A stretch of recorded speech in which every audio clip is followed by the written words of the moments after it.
지난 시간에 이어서 우리는 솔로몬의 아가서 15절에 와 있습니다. 1장 15절이요.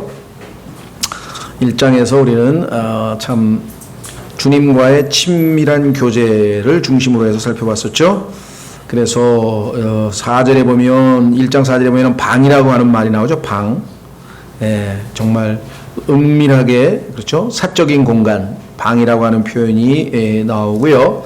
그 다음에 또 상이라고 하는, 식사할 때 앉아있는 상이라고 하는 표현이 12절에 나오죠. 주께서 자신의 상에 앉아 계실 때, 상은 풍성하게 우리가 먹는, 그렇죠, 식사하는, 이렇게 배가 부르게 해서 만족을 누릴 수 있는 곳이고요. 그 다음에 방은 친밀한 교제와 더불어서 휴식할 수 있는 공간입니다. 안식할 수 있는 공간이죠. 그래서 주님과의 깊은 교제 가운데 안식하고 그 다음에 풍성한 영적인 양식을 공급받는 그와 같은 시간들을 우리가 1장에서 쭉 살펴보았습니다. 지난 시간에는 우리가 12절서부터 14절까지 살펴보면서 참 주님의 그 풍성한 식탁 앞에 초대된 신부가 향기를 참 내뿜으면서 그 신랑 되시는 분을 자신에게 모략 꾸러미가 되신다고 얘기했고, 밤새도록 함께 하기를 원하였고, 그 다음에 고베라 송이 같으시도다 그랬습니다. 주님이 내게 모략이 되신다. 모략의 특징을 우리가 4가지로 살펴봤었고요. 성경을 찾아서. 그 다음에 고베라, 아주 드문, 아주 존귀한, 어디 쉽게 찾을 수 있는 것이 아니죠. 그래서 아주 우리에게는 소중하신 분이시다라고 하는 것을 우리가 이 영적인 교훈들을 얻었고, 오늘은 15절서부터 살펴봅니다. 내 사랑아 보라, 내가 어여쁘구나. 보라, 내가 어여쁘며 비둘기 눈을 가졌구나. 15절도 어떤 성경에 보면 여기는 지금 왕이 말씀하시는 것으로 되어 있는데 여인이 말하는 것으로 되어 있는, 그렇게 번역한 것도 가끔 있는 것 같아요.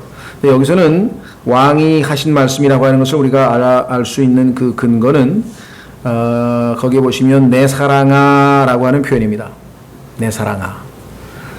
왕인 그 술람미 여인에게는 내 사랑아 이렇게 표현을 하고, 또 술람미 여인이 왕에게 표현할 때는 나의 사랑하시는 이, 나의 사랑하는 이, 이런 표현을 씁니다. 그러니까 여자가 남자를 부를 때는 나의 사랑하는 이라고 하는 표현이고, 그 다음에 남자가 여자를 부를 때는 내 사랑아 이렇게 부르는 것을 보면 일관성이 있게 여기서 내 사랑아 my love라고 불렀기 때문에 이것은 아마 왕이 하신 말씀일 것이다 이렇게 볼 수가 있겠죠. 그 다음에 16, 17절도 어떤 분은 왕이 계속해서 하신 말씀으로 15, 16, 17절을 다 그렇게 보시는 분도 있는데, 16절에 나의 사랑하는 이여 보소서 이렇게 번역한 것은 맞는 것 같아요. 왜냐하면 여자가 왕에게 부르는 호칭은 나의 사랑하는 이, 이게 기본적으로 정확하고, 반대로 왕이 여인을 부를 때는 내 사랑아 이렇게 불렀다는 것, my love, my beloved, 이것을 기준으로 삼아 본다면 일관성 있게 누가 누구에게 말하고 있는지는 조금 구분이 되는 것 같아요. 자, 어쨌거나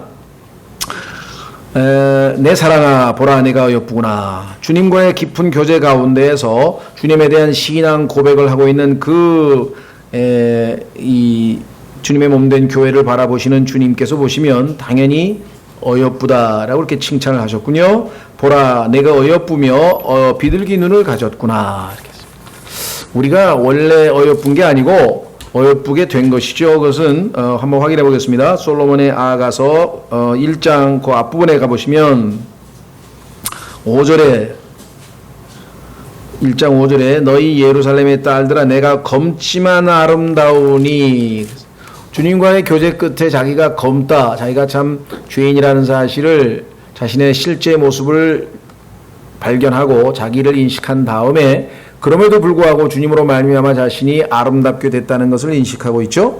주님께서는 지금 아주 격려의 말씀을 지금 하고 있습니다. 그러면서 아름답다라고 하는 칭찬과 더불어서 내가 어여쁘구나, 보라 내가 어여쁘며 비둘기 눈을 가졌구나, 이렇게 했습니다. 여러분들 아마 창세기에 보면은 노아의 홍수가 있고 나서 배 안으로 방주 안으로 들어갔던 많은 짐승들 중에 물이 말랐는지를 확인하기 위해서 까마귀를 보내고 비둘기를 내보내서 한번 확인하는 사건이 있죠. 예. 까마귀는 아직 시체들이 질비하고 있는데도 불구하고 이리저리 왔다 갔다 하면서 아주 아직은 정결케 되지 못한 그런 시체 더미 위에서 아주 돌아오지 않았고, 반면에 비둘기는 다시 돌아왔죠. 나중에 한참 있다가 다시 내보냈을 때 아시다시피 이제 올리브나무 이파리를 하나 물고 온 것을 우리가 보게 됩니다. 성경에서 검은색의 까마귀는 마귀를 예표하고 있고, 그 다음에 흰색의 비둘기는 성령을 예표하고 있다는 사실을 우리는 성경 전체를 통해서 보게 됩니다. 예수 그리스도께서 침례를 받으실 때에도 비둘기가 임했다는 것을 우리가 잘 알죠. 비둘기에 대해서 연구를 해본 분들에 의하면 하나님께서는 이 땅에 있는 모든 것들을 다 영적인 어떤 교훈이나 또 진리를 계시하기 위해서 사용하시는데, 여기서 이 비둘기의 눈이라, 비둘기는 한 번에 한 가지만 봅니다.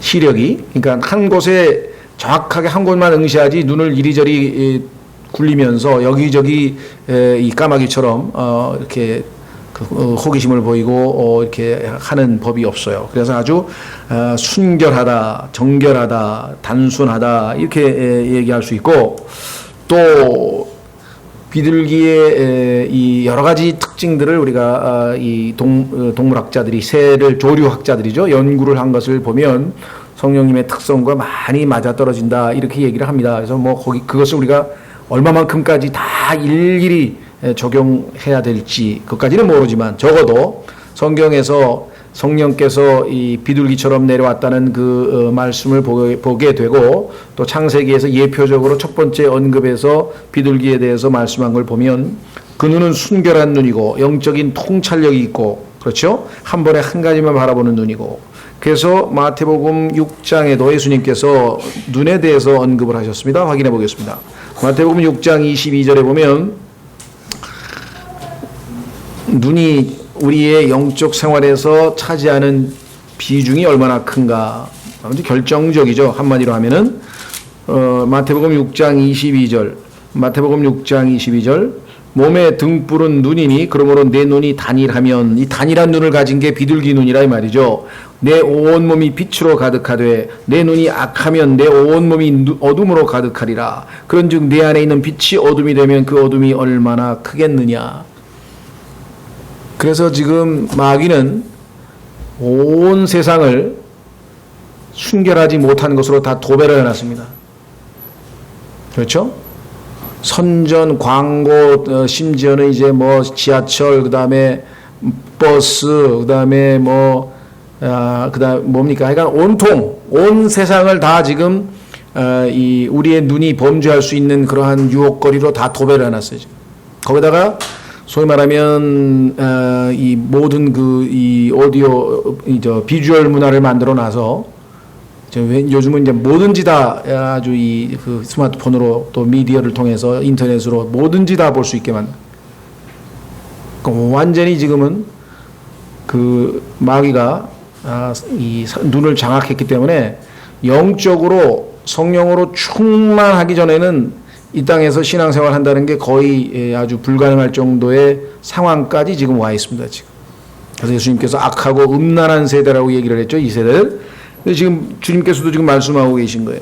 그런데 이 와중에서도 순결한 눈을, 여기죠. 그래서 어여쁘며 비둘기의 눈을 가졌구나라고 하는 칭찬을 했습니다. 성경에서도 보면은 주님의 눈은 이 땅에 있는 악을 차마 보실 수 없을 정도로 순결하다. 주님의 눈이 순결하시기 때문에 여러분과 제가 주님을 모시고 산다면 그리하여야 마땅할 텐데요. 하박국 1장 13절.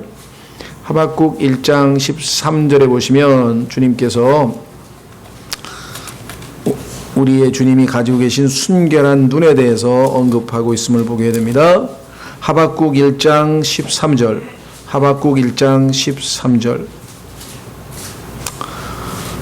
주께서는 눈이 정결하셔서 악을 보지 못하시며 또 불법을 보지 못하시거늘 어찌하여 배신하는 자들을 바라만 보시고 사악한 자가 자기보다 더 의로운 자를 삼키는데도 주의 혀를 억제하시나이까. 정결하셔서 악을 보지 못하신다 이렇게 말씀하셨죠. 그래서 이 눈을 잘못 사용하면 범죄하는데 아주 이 동기부여가 되는 거죠. 여러분 잘 아시는 것처럼 이브도 보지 말아야 될 것을 보았습니다. 선과 악의 지식의 나무를 볼 필요가 없죠. 하나님이 먹지 말라 그랬는데 그것을 보는 순간 아주 딱 마귀의 시험에 걸려들었죠. 딱 보니까 그죠? 먹기에 좋고 보기에도 좋고 또 지혜를 줄 만큼 탐스럽기도 하고 이렇게 해서 결국을 걸러들었고요. 아간이라고 하는 자도 보지 말아야 될 것을 보았기 때문에 도둑질하는 죄를 범하게 됐고요. 등등등등 성경에 보면은 롯도 그 아름다운 세상을 보니까 너무 마음에 들어서 소돔 쪽으로 향해서 갔고요. 오늘날 죄 진 사람 다 뭡니까? 안 볼 걸 봐서 그런 게 안 볼 걸 봐서 저지른 죄죠. 아마 안 볼 걸 보지 않았더라면 짓지 않았을 죄들이 얼마나 많겠습니까? 지금 이 세상에. 그렇죠? 정말 주님께서 왜 이 사랑하는 주님의 몸된 교회에 주님의 신부에게 어여쁜다고 하면서 첫 번째 언급이 비둘기 눈에 대한 언급을 하셨는가? 참 의미심장합니다. 눈. 나중에 가면 그 여인의 다른 아름다운 모습들도 얘기하지만 제일 처음에 가장 먼저 강조한 것은 바로 눈이었다라고 하는 것을 생각하면 정말 이 시대에 우리가 주님으로부터 이런 이 말씀을 듣게 된다면 얼마나 좋겠는가. 16절 나의 사랑하는 이여 보소서 당신은 아름다우시며 참으로 쾌활하시나이다. 이 쾌활한다고 하는 표현이 참 번역이 쉽지가 않은 것 같아요. 이 pleasant라고 하는 말인데요. please라고 하는 말이 이제 기쁘게 한다는 뜻이고, 그래서 기쁨이 넘치니까 쾌활하다, 활달하다, 뭐 즐거워한다, 뭐라고 번역할지가 참 애매해요. 그래서 아마 고심 끝에 뭐 쾌활하시나이다, 이렇게 성품에 대해서 아주 활달하게 밝게 웃는 뭐 이런 모습으로 묘사한 것 같습니다. 어쨌거나 참 주님에 대한 신앙 고백이고요. 그러면서 뭐라고 얘기를 했는가 하니 당신은 아름다우시며 참으로 쾌활하시나이다. 또한 우리의 침상은 푸르며, 침상에 대한 얘기를 했네요.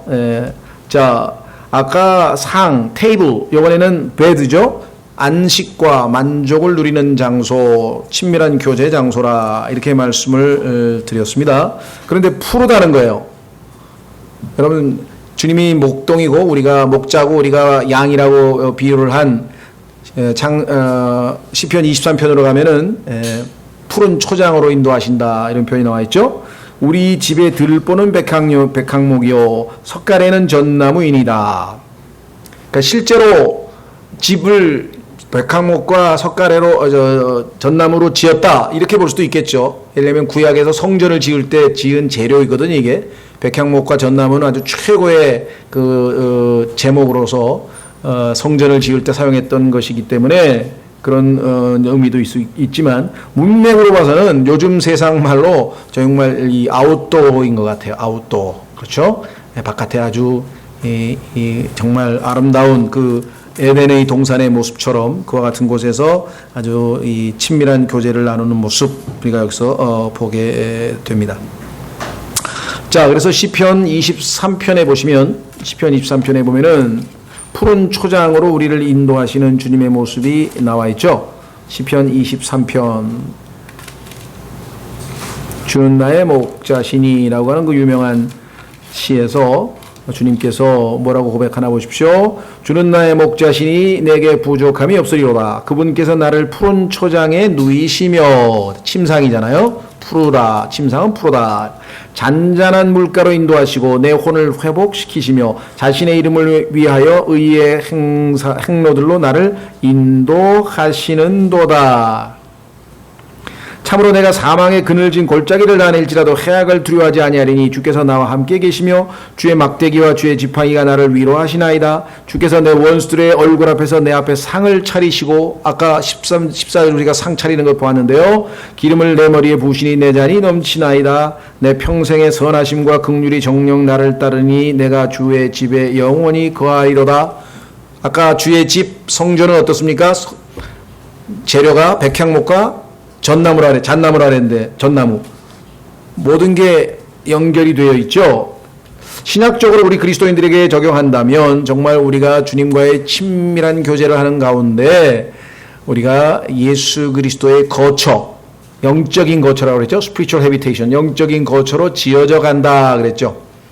주님과의 깊은 교제가 깊어지면 깊어질수록, 다른 지체들과 교제가 깊어지면 깊어질수록 주님의 몸된 교회는 예수 그리스도께서 거하실 거처로, 영적인 거처로, 성전으로 지어져 간다라고 성경에 우리에게 말씀을 하는 것을 보게 됩니다. 그래서 우리는 15, 16, 17절에서 정말 주님과 또 이 신부와의 깊은 교제의 모습을 우리가 확인해 봅니다. 자, 이와 같이 이제 1장에서의 친밀한 교제를 떠나서 이제 2장으로 가면은 이제 골짜기, 백합, 사과 뭐 등등해서 상당히 아주 주님을 더 적극적으로 추구하는 모습으로 이제 2장으로 넘어가는데요.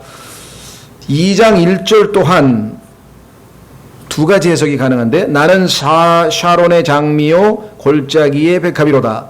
딸들 가운데 있는 나의 사랑은 가시나무 가운데 있는 백합 같도다. 1절, 2절을 다 왕이 하신 말씀으로 해석하는 것이 거의 대부분인 것 같아요. 그런데 또 일부 어떤 분들은 1절은 술람미 여인의 고백이다 이렇게 주장하는 분도 있습니다.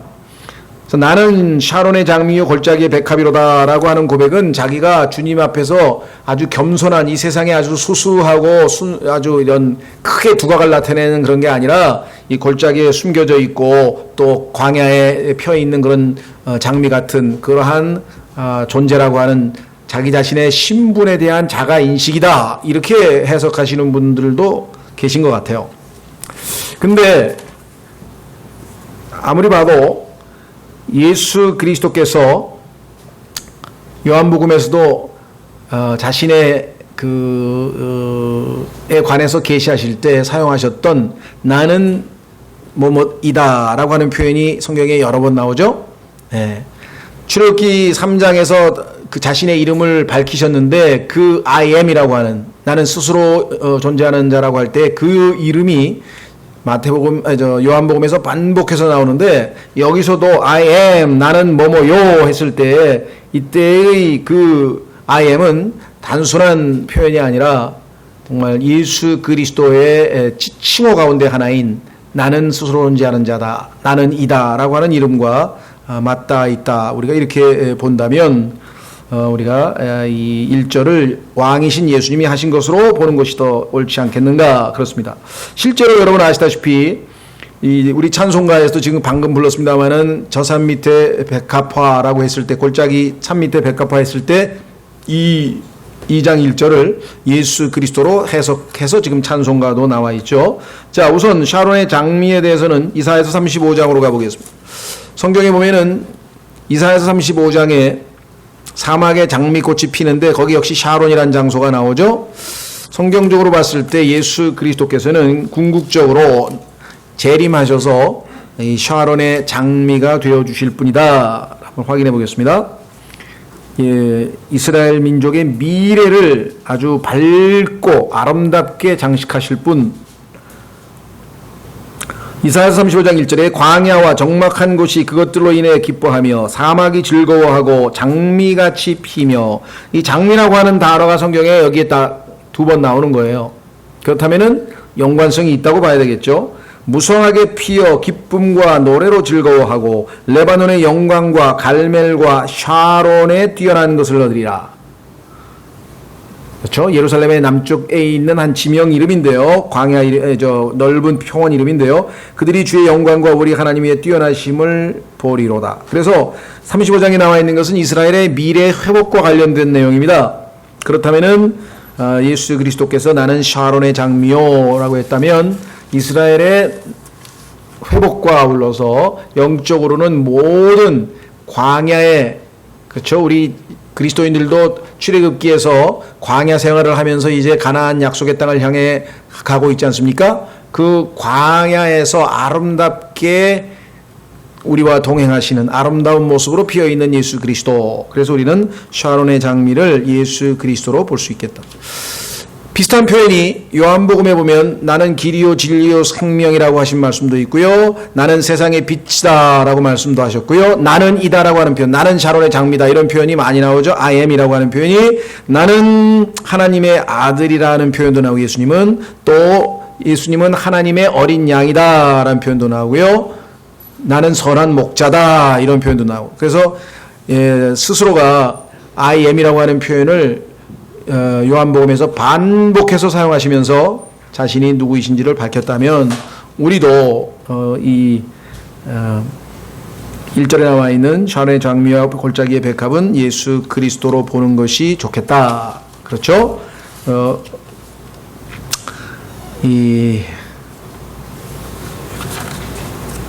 아까 나와 있는 것처럼 생명의 빵이다, 세상의 빛이다, 양의 문이다, 선한 목자다, 나는 부활이요 생명이다, 나는 길이요 진리요 생명이다, 나는 참 포도나무다, 나는 포도나무다 이런 표현을 예수님께서 반복해서 사용하셨는데, 그 표현과 나는 샤론의 장미요 골짜기의 백합이로다 했을 때 그 I am이라고 하는 표현과는 아주 밀접한 관계가 있다. 우리가 이렇게 볼 수 있을 것 같습니다. 그렇죠?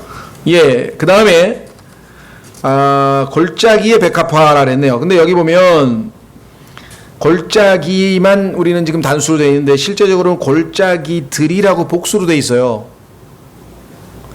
자, 골짜기들의 백합화, 이거 굉장히 중요한데요. 왜냐하면 이 골짜기라고 하는 것은 성경에서 항상 고난과 관련되어 있습니다.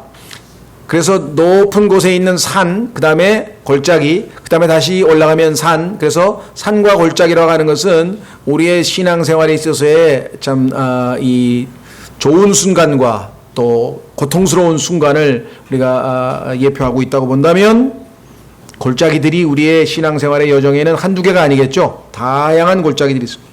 자, 그런데 백합이라는데 성경에 보니까 이 백합은 15번이 성경에 언급되는데 그 중에 한 번을 제외하고는 전부 솔로몬과 연관되어서 백합화가 나온다는 사실도 굉장히 의미심장하고요. 솔로몬의 아가서에 8번이 나옵니다. 그리고 누가복음에 보면은 예수님께서 이 백합화에 대해서 솔로몬과 연관지어서 말씀하셨죠. 솔로몬의 영광이 이 백합화 하나만도 못하다 말씀하셨죠.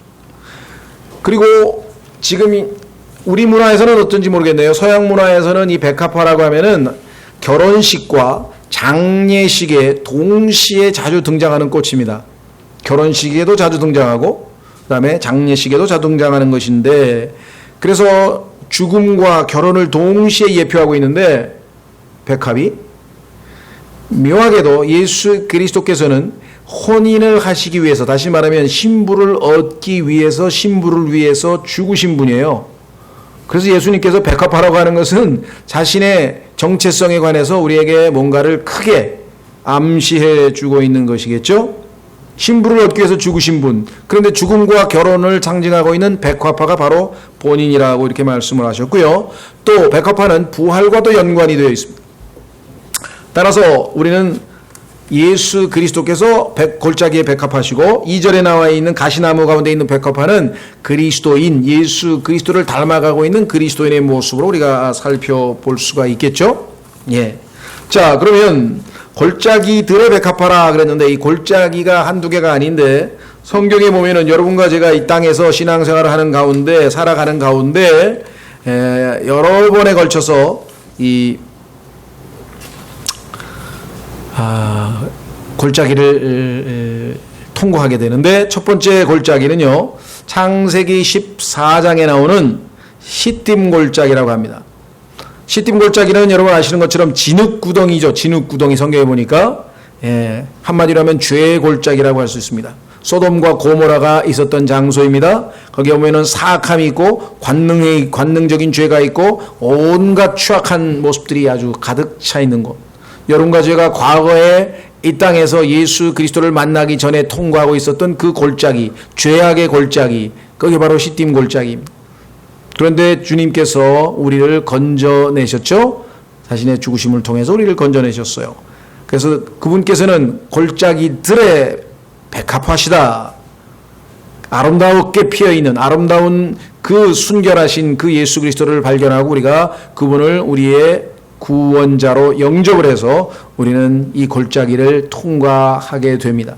그리고 높은 산에 올라가서 주님과 기쁨의 교제를 나누고 구원의 기쁨을 만끽하지만 얼마 있다가 우리는 다시 어떻게 됩니까? 신앙생활에서 시련을 맞게 되죠. 두 번째 골짜기는 성경에서 에스골 골짜기라고 그래요. 에스골. 에스골 골짜기라고 하는 것은 어떤 곳이냐? 여러분 아시다시피 이스라엘 백성들이 이제 출애굽을 한 다음에 가나안을 정복해야 되는데 그 가나안을 정복하기 위해서 정탐꾼을 파송하게 됩니다. 그렇죠? 예, 그 정탐꾼을 파송했던 바로 그 장소가 에스골 골짜기인데 그 에스골 골짜기에서의 우리에게 주는 영적 교훈은 뭐냐면 결단을 내려야 되는 것이에요. 결단. 그렇죠? 순종해서 하나님 말씀대로 살 것이냐, 그 가나안 땅으로 믿음으로 진격해 갈 것이냐, 아니면 후퇴해서 40년 동안 광야를 방황하는 방황의 신앙생활을 할 것이냐를 결정짓는 순간에 있습니다. 우리도 아마 신앙생활 하다가 이 에스골 골짜기 같은 상황을 많이 겪었을 겁니다. 그렇죠? 어떤 결정을 내리냐에 따라서 우리의 신앙의 향배는 결정이 되는 것이죠. 그렇죠? 예. 하나님께서는 이 에스골 골짜기에서도 여전히 예수 그리스도께서 우리의 백합화로 계시면서 우리로 하여금 결정을 내릴 때마다 돕고 또 지혜를 주시기 위해서 늘 동행하시는 골짜기의 백합화 되시는 분이 예수 그리스도시다. 세 번째 성경에 나오는 골짜기는 우리가 키드론 골짜기라고 하는데 그 골짜기는 아마 예루살렘에 대해서 조금 지형을 알고 계신 분은 예루살렘이 있고 그 다음에 오른쪽에는 올리브산이 있습니다. 그러면 올리브산이 있고 예루살렘도 시온산이라 그러죠. 그 두 산 사이에 올리브산과 시온산 사이에 파져 있는 그 골짜기, 그 골짜기가 소위 말하는 키드론 골짜기인데 그 골짜기는 요엘서에서는 여호사밧 골짜기라고도 부릅니다. 그 골짜기는 유명한 겟세마네 동산이 있는 곳이에요. 겟세마네 동산이 있는 곳으로서 예수 그리스도께서 바로 거기서 고뇌하면서 십자가를 지며 마지막 기도를 드렸던 곳이죠. 그래서 겟세마네란 말은 올리브 오일을 꽉 짜내는 거예요. 예수님께서 막 땀방울이 핏방울이 되듯이 고뇌하면서 기도했던 그 장소. 그래서 고통의 장소라 이렇게. 우리는 광야 생활을 하면서 신앙생활을 하면서 온갖 문제와 또 부담과 또 여러 가지 눈물을 흘릴 수밖에 없는 상황과 마음이 부서지는 상황과 비방받는 상황과 하여간 뭐 여러 종류의 고통들을 키드론 골짜기와 같은 것들을 통과할 수밖에 없는 것이겠죠. 그뿐만 아니라 네 번째는 엘라 골짜기가 성경에 나오는데 엘라 골짜기는 그 유명한 다윗과 골리앗이 전투를 벌인 장소가 엘라 골짜기입니다. 우리도 골리앗과 같은 자를 만나서 영적인 전투를 벌여야 될 상황이 우리의 신앙생활에서 자주 발생합니다. 그렇죠? 세상이 있고 마귀가 있고 또 육신이 있고 우리의 대적들은 지금 호시탐탐 언제든지 우리를 공격하기 위해서 기다리고 있습니다. 그래서 우리의 삶은 군인으로서의 삶이고 영적인 전투고 그렇죠? 한가한 삶이 아닙니다. 우리는 이 엘라 골짜기를 또 통과해야만 합니다. 주님께서 우리에게 아무런 전쟁 없이 그냥 무사태평하게 이 우리의 광야 여정을 거칠 수는 없습니다. 아말렉과도 싸워야 되죠. 아말렉 잘 아시는 육신이죠. 예. 여러 가지 형태의 우리를 공격하고자 하는 자들이 방해물이 늘 있게 마련이다. 자, 그 다음에 다섯 번째는 그 유명한 아골 골짜기입니다. 여러분들 아골 골짜기는 어떤 골짜기입니까?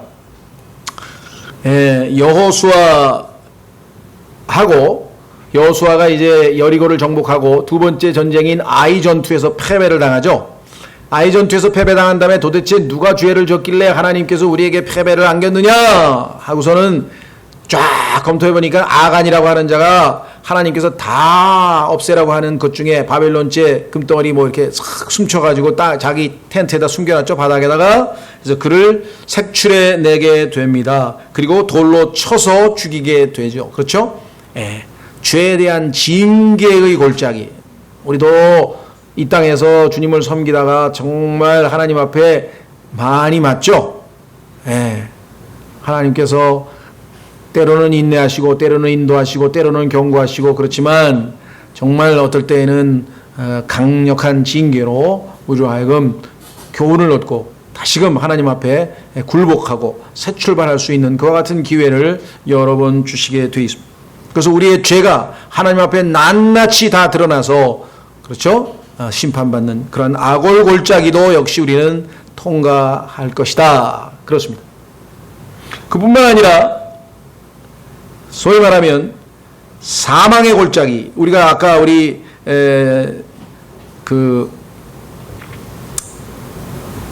시편 23편 4절에 보니까 사망의 골짜기라 그랬잖아요. 사망의 골짜기, 그림자의 골짜기가 있다 그랬는데 요번에 골짜기의 이름은 게헨나라고 하는 골짜기입니다. 게헨나. 게헨나라고 하는 골짜기는 어디냐면 예루살렘 남쪽에 보면 쓰레기 버리는 곳이 있어요. 그래서 그 쓰레기 버리는 그곳을 계속 불을 태워서 쓰레기를 갖다가 이제 태우는 그런 장소인데 예수님께서는 바로 그 게헨나에 꺼지지 않는 불이 지옥불과 같다라고 이렇게 가르쳐 주셨던 것을 우리가 보게 되죠. 네. 또는 흰놈의 골짜기, 아들의 골짜기라고도 불리는 바로 그 장소. 여기는 심판과 사망과 어둠이 있는 곳이겠죠. 우리도 신앙생활하는 가운데 정말 죽음의 위기에 처해서 있는 경우도 종종 발견하게 될 것입니다. 7번째 마지막 골짜기는 보통 우리가 아마겟돈이라고도 하고 무깃돈이라고도 하는 그 골짜기인데 여기는 예수 그리스도께서 이교도들을 심판하고 이제 자신의 왕국을 세우러 오시는 그러한 골짜기입니다. 우리도 이제 마지막 주님과 함께 이 골짜기로 강림해서 원수들을 다 멸하고 이제 드디어 예수님과 함께 왕노릇하는 그와 같은 보상의 시기가 오겠죠. 어쨌거나 오늘 솔로몬의 아가서 2장 1절에 보니까 골짜기들의 백합화 되신 예수 그리스도를 우리가 만났습니다. 그렇죠? 예. 이 예수님께서 나는 샤론의 장미요 골짜기의 백합이로다 라고 하셨던 이 주님께서 그 신부를 향해서 이렇게 고백을 합니다. 딸들 가운데 있는 나의 사랑은 유일한 사랑이죠. 예, 여러 있는 것 같지만 하나입니다. 솔로몬도 성경에 따르면 1000명의 아내가 있었지만 그 중에서 진정으로 사랑했던 파라오의 딸 1명뿐이었어요. 마찬가지로 주님께서도 이 땅에서 이 자신의 신부로서 지목한 단 한 여인이 어떻게 고백을 하는가? 나의 사랑이라. 그런데 가시나무 가운데 있는 백합 같다. 가시나무 가운데 있는 백합 같다. 자, 예수 그리스도께서 백합인데 예수 그리스도의 신부도 백합 같다라고 예수님께서 말씀하셨어요.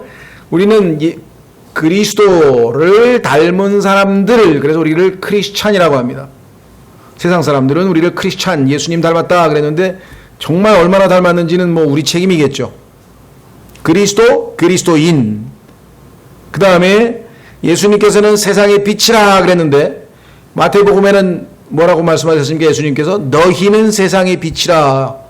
빛 대신 예수님께서 우리 안에 들어와 계시기 때문에 우리도 세상의 빛을 비춰야 될 예수님과 예수 그리스도를 믿는 사람들과의 관계, 그리스도와 그리스도인의 관계를 한번 생각해 본다면 왜 예수님께서 여기서 갑자기 자신이 백합하라고 고백하시면서 너도 백합이라고 얘기했는지 한번 생각해 보세요. 요한복음 9장에서는 예수님은 하나님의 아들이라 그랬는데 요한복음 1장에서는 우리는 하나님의 아들들이라고 했습니다. 또 요한복음 1장 29절에서 보라 세상 죄를 지고 가는 하나님의 어린 양이라 그렇게 얘기를 했죠. 예수님이. 그런데 우리를 뭐라고 했습니까? 내 양을 먹이라, 내 어린 양을 먹이라고 하면서 요한복음 21장에서 요한에게 말씀하신 것, 베드로에게 말씀하셨을 때 그 양들이, 그 어린 양들이 누구예요? 우리들이죠? 그렇다면은 예수님이 하나님의 어린 양인 것처럼 우리도 어린 양들이라고 하는 걸 생각해 보면 예수님께서 백합이신 분께서 우리를 향해서 백합 같다라고 말씀하신 것은 참으로 너무나 당연한 것이다. 그런데 문제는 어떤 백합이냐? 가시나무 가운데 있는 백합 같다 그랬어요. 여러분들 창세기 3장에서 가시는 뭘 나타냅니까? 저주를 나타내죠. 그렇죠? 예. 이 땅에 저주받은 땅, 저주받은 사람들이 가득합니다. 구원받지 못한 사람들이 가득한 곳에서 한 송이 순결한 아름다운 백합처럼 피어있는 주님의 몸된 교회, 주님께서는 정말 이 죄로 어두워지고 저주로 가득 차 있는 이 세상에서 자신의 교회를 백합으로 바라보고 계신다라고 지금 성경에서 우리에게 말씀을 하고 계신 것을 우리가 보게 됩니다. 나는 샤론의 장미요 골짜기의 백합이로다. 딸들 가운데 있는 나의 사랑은 가시나무 가운데 있는 백합 같도다. 이렇게 주님께서 고백하셨죠. 자, 그래서 우리는 오늘 15절서부터 2장 2절에 이르기까지 신부와 신랑의 이 상호 교제의 말씀들을 살펴봤는데 참 우리가 바라보기에는 정말 내가 여기서 말씀하시는 것처럼 어여쁘다고 칭찬받을 만한 자격이 있을까? 주님이 나를 바라보면 과연 어여쁘실까? 교리적으로는 맞죠. 왜? 새로운 창조물이 됐죠. 내가 그 다음에 예수 그리스도로 말미암아 정결케 됐죠. 그렇죠?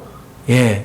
그래서 정말 그 예수 그리스도의 아름다움을 우리에게도 동일하게 주셨기 때문에 하나님께서 우리를 바라보실 때 예수 그리스도로 옷 입은 모습으로 갈라디아서 3장에 나와 있는 것처럼 다 예수 그리스도로 옷 입은 모습으로 하나님께서 우리를 바라다 보시기 때문에 당연히 지금 여기 나와 있는 말씀처럼 아름답고 비둘기 눈을 갖고 또 백합화처럼 아름다운 모습으로 묘사를 했지만 이것은 우리의 위치고 우리의 하나님께서 바라보시는 것이고 지금 현재 여러분과 저의 모습은 어떠냐 이 말. 지금 현재 우리의 모습은 아직도 갈 길이 멀죠. 그래서 우리가 최근에 나온 그 히브리서 연구를 보시면 한 걸음씩 이제 이 과정을 거쳐서 하나님께서 우리에게 운명 지어 놓은 하나님의 아들의 형상을 닮은 그곳을 향해서 지금 계속해서 나아가는 거죠. 한번 확인하고 마치겠습니다. 로마서 8장으로 가면 하나님께서는 이미 다 완성된 작품으로 우리를 대하고 계세요. 로마서 8장.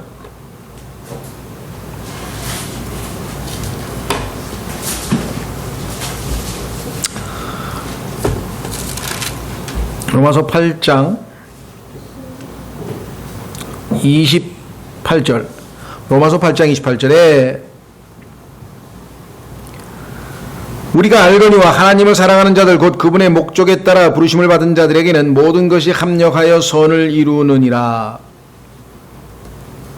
우리가 이 구절을 잘못 남용하면 마치 결국은 다 하나님의 자녀에게는 모든 일이 잘 풀려서 만사형통한다 이렇게 생각하기 쉬운데 여기서 얘기하는 선이라고 하는 것은 우리가 생각하는 좋은 일, 잘 풀리는 일 그게 아니고 그건 우리 생각이고 하나님 보시기에 선한 일, 빌립보서에서 우리 안에서 너희 안에서 선한 일을 시작하신 분께서 곧 그것을 이루신다고 했을 때 그 하나님께서 시작하신 선한 일은 우리를 선하신 예수님처럼 만드는 거예요.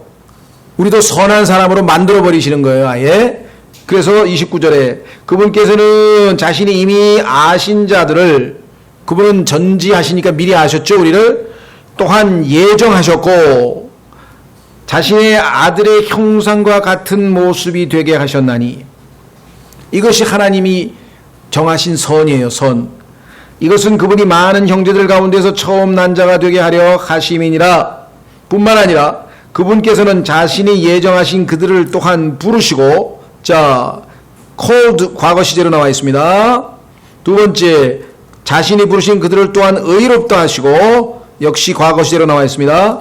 자신이 의롭다 하신 그들을 또한 영화롭게 하셨느니라. 많은 그리스도인들이 성경 구절을 읽다가 이게 또 갑자기 무슨 소리야? 우리는 분명하게 부르심을 받았고 의롭게 됐고 예수님을 믿는 순간에 하루하루 거룩하게 되어져 가고 나중에 영광스럽게 될 거야. 그래서 과거, 구원의 과거 단계, 구원의 현재 단계, 구원의 미래 단계 이렇게 해서 열심히 성경 공부를 했는데 여기는 다 이루어졌다고 써있네. 이미 영화롭게 됐다고. 자, 성경을 읽을 때 하나님의 관점에서 바라본 것과 그것을 우리의 지위 또는 위치라 그래요. 하나님은 우리를 예수님하고 똑같이 완성된 것으로 대해줍니다. 그러니까 우리가 언제든지 무릎 꿇고 주여 하고 가서 기도하러 들어갈 수도 있고요. 하나님께 모든 걸 예수님이 하듯이 우리가 할 수 있는 거죠. 예수님을 통해서. 그런데 문제는 우리의 상태는, 그렇죠? 우리의 상태는 지금 하나님께서 정해놓으신 그 목표치에 아직 이루어지지 않았어요. 그래서 뭐라고 했습니까? Let us go on to perfection. 완전함을 향해 나아가자 그랬잖아요. 한 걸음씩 나아가야 될 거 아니에요. 그렇죠? 예. 그래서 지금 여기 말씀한 것처럼 오늘 솔로몬의 아가서에 나와 있는 것처럼 예수님께서 우리를 바라보실 때에는 이미 아름답다 이렇게 보셨어요. 그렇죠? 그래서 우리 스스로가 자학할 필요는 없어요. 다만 그 아름답게 하시고 나를 영화롭게 하시고 나를 예수님처럼 만드시겠다고 하는 하나님의 그 약속의 말씀을 믿고 내가 가야 할 길이 그 길임을 알고 그 길을 향해서 뚜벅뚜벅 걷는 거죠. 그렇죠? 예. 우리의 이 솔로몬의 아가서에서도 한 걸음씩 한 걸음씩 주님을 닮아가서 결국은 주님을 정말 감동시키는, 그래서 그 영적인 성숙을 이루어가는 그러한 이 그리스도인의 모습, 또 주님의 신부된 모습 우리가 계속해서 살펴보려고 합니다. 오늘 이 시간에 우리는 나누어서 우리 또 기도하고 5분 전에 다 같이 모이도록 하겠습니다.